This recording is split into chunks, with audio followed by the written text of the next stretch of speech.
Right, this is the part two of the Terry's chocolate orange fudge brownie that we made. It was looking really good, but then as the mixture's cooled, I don't know if you can see, it sunk a bit. It wasn't like that. It was a nice sort of flat top, but the mixture has sunk.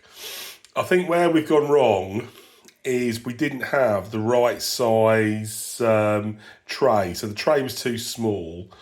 So the mixture is too thick. It is sort of very sort of chewy. It's nice, but it maybe if it had been in a bigger tray, then it would have been a bit more. It wouldn't have been. It would have been a bit more solid and not so chewy.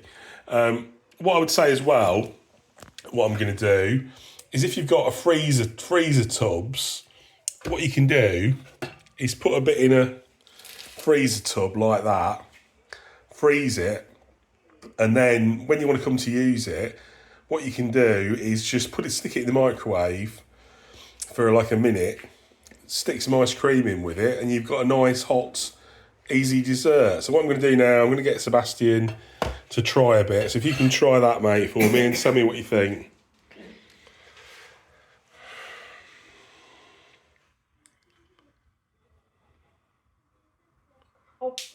Yeah, don't worry, you're all right.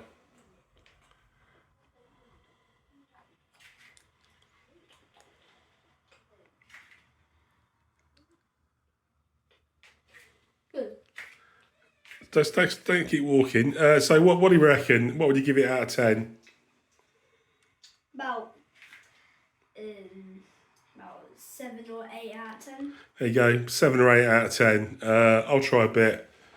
Tell you what I think. Let's have a go. My room. Yeah, okay.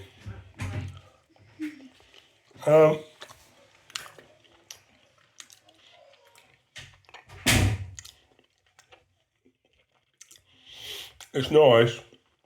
You can taste the Terry chocolate orange, but it is very gooey.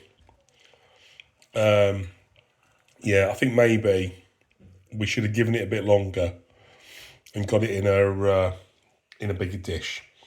But I hope that you fancy having a crack at making this Terry's chocolate orange brownie.